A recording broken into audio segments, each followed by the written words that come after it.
Wabarakatuh. Masih dengan saya Ani Cahyani.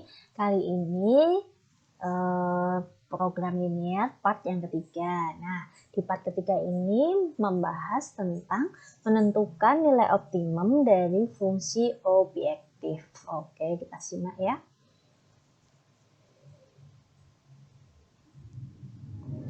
Bentar, saya besarkan dulu biar lebih jelas. Oke.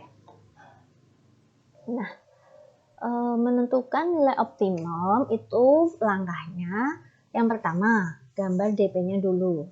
Setelah itu, tentukan koordinat titik-titik pojok dari DP. Lalu yang ketiga, substitusikan titik-titik pojok itu ke dalam fungsi objektif. Yang keempat, pilih nilai optimumnya. Yang diminta tadi apa? Jika yang diminta maksimum, berarti yang dipilih yang terbesar. Tapi jika yang diminta itu minimum, berarti dipilih yang terkecil. Nah, contohnya seperti apa? Kita lihat contoh pertama. Contoh pertama, diketahui sistem persamaan linier seperti gambar di samping. Nah, tentukan nilai maksimum dari fungsi objektif fxy sama dengan 8x plus 5y. Nah, ini kita lihat DP-nya sudah ada. Berarti langkah 1 sudah tersedia ya, DP-nya sudah ada. Lalu tinggal menentukan titik-titik pojoknya. Nah, titik-titik pojoknya itu ada berapa? Ya, tergantung bentuk dari DP yang ada. Karena ini kebetulan bentuknya segitiga, berarti titik pojoknya pun ada 3. Segi 4 berarti ada 4. Begitu juga seterusnya. Ya. Nah, pemilihan letaknya juga bebas. Boleh dari sini dulu, ke sini bebas ya. Ini kebetulan saya mulainya dari sini. Titik A, titik B, lalu titik C. Pemilihan hurufnya juga bebas. Titik A sini sudah jelas ya, 0,8. Titik B juga sangat jelas, 0,3. Titik C yang belum jelas. Ya, kita tidak tahu ini koordinatnya berapa. Tetapi titik C itu dari gambar merupakan perpotongan garis pertama dan garis kedua. Oke. Nah, ini garis pertama membacanya apa? Ya, membaca persamaan garis itu gimana? Ingat yang di part kedua kemarin. Ya, prinsipnya apa kalau garisnya miring? Iya, betul, nikung. Ya, kenapa nikung? Ya, ini tadi kemarin kan. Karena titik yang ada di sumbu Y justru berpasangannya dengan sumbu X. Yang ada di sumbu X nanti berpasangannya dengan Y. Maka garis pertama kita bacanya 8X plus 4Y sama dengan 8 kali 4, 32. Kebetulan ini bisa disederhanakan. Jadi 2X plus Y sama dengan 8. Nah, persamaan yang kedua, ini sama ya, 3X plus 9Y sama dengan 9 kali 3, 27. Ya, sederhanakan jadi X plus 3Y 9. Oke, karena kita butuh titik potong, maka kedua persamaan ya tinggal kita eliminasi ataupun substitusi atau keduanya. Oke. Ini saya eliminasi, kebetulan ini yang saya hilangkan X-nya dulu, maka yang bawah saya kalikan 2. Oke, nah, proses ini jelas ya, kita peroleh Y sama dengan 2. Oke, terus mencari X-nya boleh disubstitusikan ke garis yang pertama, boleh garis yang kedua. Ini kebetulan saya masukin ke garis yang kedua, sehingga diperoleh X sama dengan 3. Oke, berarti sekarang sudah komplit. Titik A sudah tahu koordinatnya, B juga sudah, titik C juga sudah ya, 3,2. Nah, maka ke proses selanjutnya.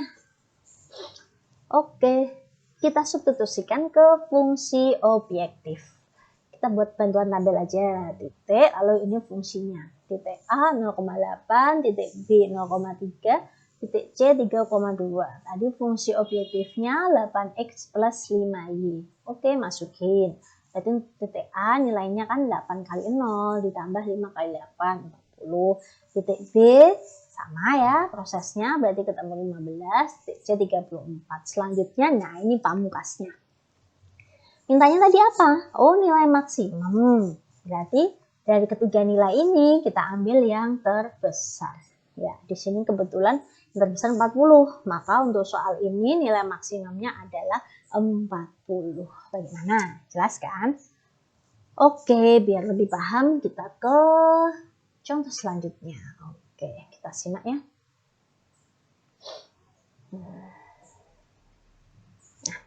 Ini slide saya besarkan dulu. Contoh kedua. Nah, ini nilai maksimum dari fungsi objektif P sama dengan 4x plus 3y dengan syarat ini. 4x plus 2y kurang dari sama dengan 60. 2x plus 4y kurang dari sama dengan 48. X lebih dari 0, y lebih dari 0 adalah. Nah, karena yang ini itu belum ada gambarnya, berarti prosesnya yang pertama gambar DP-nya dulu. Gambar DP-nya ya. Ingat yang di part pertama kemarin untuk menggambar DP, minta bantuan tabel ya kan. Ini sudah, ini juga bantuan tabel. Terus kita gambar garisnya ini. Ya. Karena tadi kurang, berarti aksirannya ini kebetulan ke atas semua ya. Oke, terbentuk DP seperti ini. Terus tentukan titik-titik pojoknya. Nah, karena ini bentuk DP-nya itu segi 4, berarti titik-titik pojoknya ada 4A, B, C, D. Titik A, koordinatnya sudah jelas, 0,0. Titik B, iya, 0,12. Titik C yang kita belum tahu, titik D, 15,0. Oke, sama seperti proses yang contoh pertama tadi. Oke, sebentar. Nah, ini titik C itu karena perpotongan, berarti lakukan eliminasi. Ketemu titik C-nya ini ya 12,6. Ya. Nah, selanjutnya buat tabel ya, titik A ini B, C, D. Kemudian fungsi objektifnya 4x plus 3y. Lalu kita substitusikan semua masing-masing ya.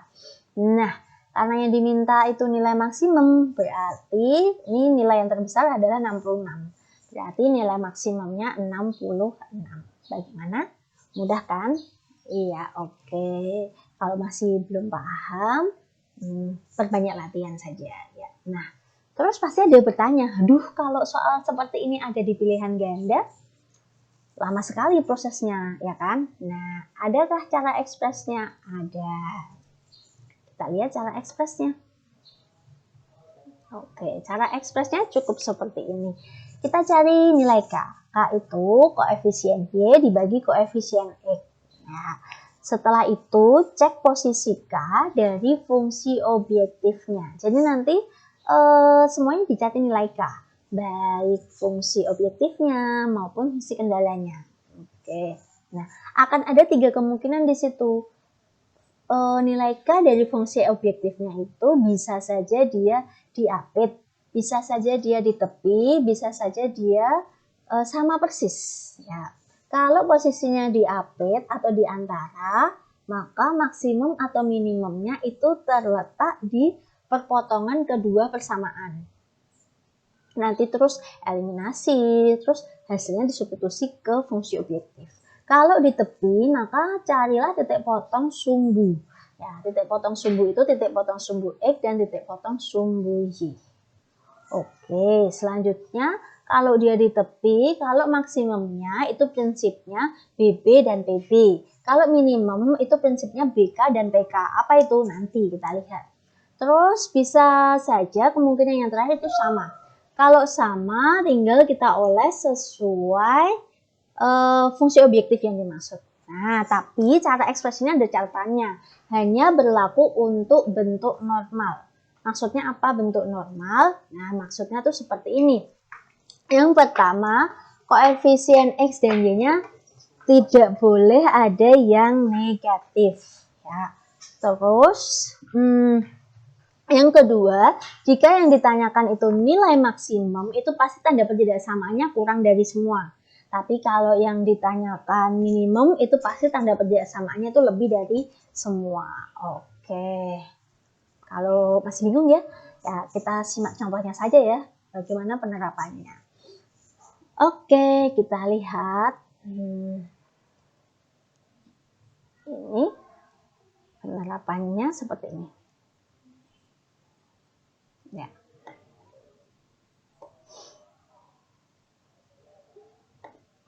Nah, contoh pertama itu saya ambil dari contoh kedua tadi ya, yang sebelumnya tadi di example yang kedua, contoh kedua. Nilai maksimum P sama dengan 4X plus 3Y dengan syarat 4X plus 2Y kurang dari sama dengan 60, 2X plus 4Y kurang dari sama dengan 48. Nah ini kan lebih kecil semua, tapi yang ditanya maksimum, jadi dia termasuk normal. Kalau ini yang udah lah, nggak usah diabaikan. Ini biasanya apalagi kalau soal cerita, nanti kan pasti ini X lebih dari 0 dan Y lebih dari 0. Maka prosesnya langsung ke cari K. Cari K apa? Iya, betul. Koefisien Y dibagi koefisien X nih. K dari fungsi objektifnya ini ya, 3 dibagi 4, maka 3 per 4. Ya. K1, fungsi kendala yang pertama, 2 per 4 setengah. Yang ini 4 per 2, berarti 2. Ya, setelah itu apa? Lihat posisi dia. Posisi 3 per 4 itu di mana? Kalau kita lihat, 3 per 4 itu kan antara setengah dan 2, betul kan? Ya kan, kalau kita buat urutannya itu kan 0,5, baru 0,75, baru 2. Ya, karena dia itu di antara alias diapit, maka nilai maksimum atau nilai minimumnya itu tinggal mengeliminasi dari kedua persamaan. Oke, lakukan eliminasi, ketemu, langsung aja disubstitusikan. Oke, sudah. Jadi tinggal seperti ini aja. Nah, sama kan hasilnya 66. Oke, gimana? Jelas kan? Oke, kita lanjut ya ke contoh yang kedua. Contoh yang kedua ini. Nilai maksimum dari fxy x plus 3y yang memenuhi pertidaksamaan ini. X plus 2y kurang dari 12, 2x plus y kurang dari 12. Ya. Ini juga normal. Kenapa normal? Karena ini max, ini kecil-kecil. Kalau ini minimum, pasti ini besar-besar. Ya. Kalau ini maksimum, tapi kalau ini besar-besar, ya berarti nggak normal. Kalau nggak normal, ya harus pakai konsepnya. Ya. Sama prosesnya, kita cari K dari semuanya. Ini K-nya 3, ini 2, ini setengah. Lalu kita lihat posisi 3 itu di mana? Antara setengah dan 2. Tidak kan? Dia ada di tepi. Karena kalau kita buat urutannya kan pasti setengah, 2, lalu 3. Ya. Yang namanya tepi itu bisa tepi sebelah kanan, bisa tepi sebelah kiri. Seperti itu. Oke. Nah, tadi kalau di tepi itu ngapain kalau di tepi? Kalau di tepi cukup cari titik potong sumbu X dan titik potong sumbu Y. Ya, jadi nggak melakukan eliminasi. Oke, cari titik potong sumbu X. Nah, ini X-nya kita buat 0, ketemu kan? Nah, yang bawah, ini X-nya 0, ketemu 12. Begitu juga yang satunya, Y-nya yang dibuat 0 ya. Terus, udah punya ini, terus yang ditanyain apa? Kalau tadi max kan BB, PB, min, BK, PK. Apaan tuh ya? BB itu buang yang besar, PB itu nanti pilih besar. Kalau BK, PK berarti buang yang kecil, pilih yang kecil. Sekarang kita lihat ini. Antara dua titik ini, titik yang besar kita buang. 0,6 sama 0,12. Ini yang besar buang. 12,0, 6,0 ini yang besar buang. Nah, setelah itu titik yang tidak dibuang, ini kita substitusikan ke fungsinya. Nah, kita substitusi. Ya kan? Diperoleh yang atas nilainya 18, yang bawah nilainya 6. Nah, setelah itu baru PB, pilihlah yang besar. Karena yang ditanyakan nilai maksimum. Iya. Maka jawabnya 12. Jadi untuk soal itu, nilai maksimumnya 18. Bagaimana? Mudah kan? Oke. Barangkali kalau ada yang nggak percaya, ya kan? Nanti bisa dicoba mengerjakan soal ini dengan konsepnya. Oke, sekarang kita lihat contoh ketiga. Nah, contoh ketiga ini sebentar. Ini sudah ada gambarnya ya, sudah ada gambarnya yang ditanya nilai minimumnya. Nilai minimum 8x plus 4y. Nah, bagaimana tahu itu normal? Ini kita lihat aksirannya. Aksirannya kemana? Bawah semua. Kalau bawah semua itu berarti tanda pertidaksamaannya apa? Lebih besar semua. Iya, lebih besar semua. Yang ditanya minimum, berarti normal. Oke, berarti bisa langsung ya kita hitung K-nya. Ini koefisien X per Y 4 per 8 setengah. Yang garis 1, garis 2, garis 3 buat persamaannya dulu. Cari persamaannya ya kan. Ini nggak perlu saya bahas kan, kemarin kan sudah bagaimana menentukan persamaan, langsung kita hitung nilai K-nya. kita dapat K1 setengah, K2 32, K3 3. Ya, terus kita lihat posisi setengah di mana? Ya, di antara siapa? Atau di tepi? Atau sama? Ternyata sama nih. Ternyata K itu sama dengan K1. Iya, kalau sama tadi apa? Olah saja sampai menjadi fungsi. Karena yang sama itu K1, maka persamaan 1 yang harus kita olah supaya menjadi fungsi objektif. Persamaan 1 apa? Ini, 2x plus y sama dengan 32. Padahal fungsi objektifnya mintanya apa? 8x plus 4y. Maka ini kita kalikan dengan 4. Iya, ketemu 8x plus 4y sama dengan 128. Nah, 128 inilah nilai minimumnya. Gimana? Mudah kan? Iya. Kalau ini dengan konsep dasar berarti kan nanti harus mencari substitusi antara ini 1 dan 2, 2 dan 3 pasti akan sangat panjang sekali ya. Nah, semoga video ini bermanfaat ya. Jangan lupa tetap berlatih ya kan? Tetap berlatih ya supaya lebih mahir lagi menggunakannya. Iya, jika ada kritik dan saran bisa langsung chat ke WA sini, ya kan? Barangkali pengen request, pengen dibuatin penjelasan tentang apa, boleh ya. Jangan lupa subscribe channel Ani Cahyani. Terima kasih. Wassalamualaikum warahmatullahi wabarakatuh. Sampai jumpa.